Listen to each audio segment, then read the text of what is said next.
Assalamualaikum warahmatullahi wabarakatuh.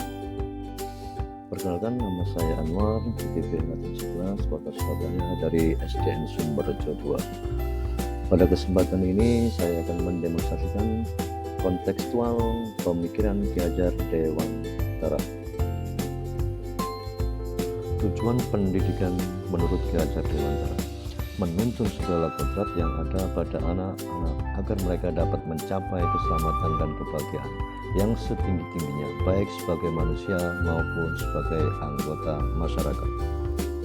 Dan selanjutnya, sistem Among merupakan pendidikan yang berpihak kepada murid, yang memberikan kebebasan, kreativitas, dan tanggung jawab kepada mereka.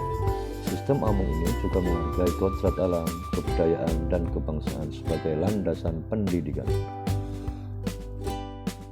Ada 3 pokok dasar pemikiran Ki Hajar Dewantara.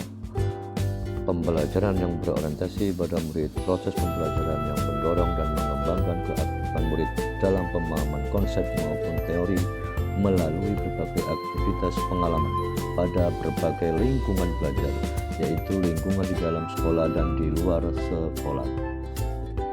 Yang kedua, pendidik menuntun kodrat anak, kodrat alam, bahwa setiap anak sudah membawa sifat atau karakternya masing-masing. Sedangkan kodrat zaman berkaitan dengan isi dan irama. Sebagai guru harus membekali keterampilan kepada siswa sesuai zamannya agar mereka bisa hidup berkarya dan menyesuaikan diri. Ketiga, trilogi pendidikan oleh Ki Hajar Dewantara, ing ngarsa sing tulodo, ing madya mangun karsa, dan tutwuri handayani.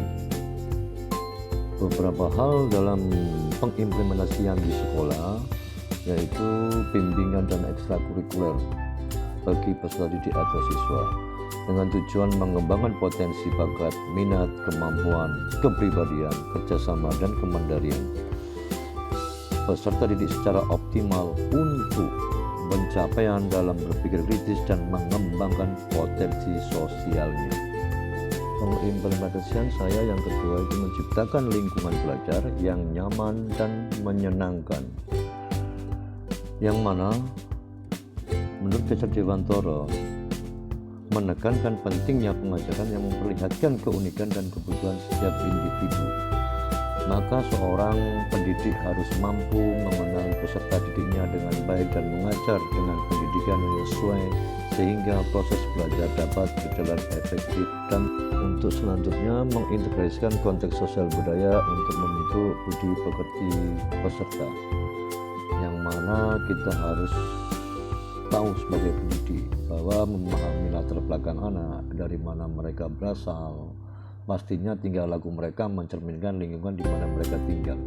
Ya, hal ini yang menunjukkan bahwa setiap peserta didik memiliki latar belakang yang berbeda-beda.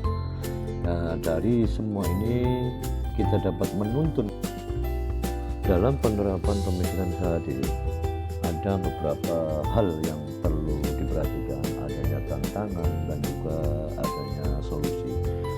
Yang pertama, tantangan yang dihadapi masih banyak teman guru yang belum memahami pemikiran Ki Hajar Dewantara. Untuk solusinya, kita mengadakan atau sekolah mengadakan praktek baik lewat kompel yang ada di sekolah dan sikap kita yang menunjukkan atau menggambarkan kita kepada murid kita. Dan yang kedua, tantangannya ada beberapa murid yang masih mengganggu temannya dan juga kurang fokus dalam pembelajaran. Untuk solusi ini perlu adanya bimbingan dan arahan bagaimana sikap budi pekerti diterapkan serta membuat media lebih inovatif agar peserta didik lebih termotivasi dalam pembelajaran.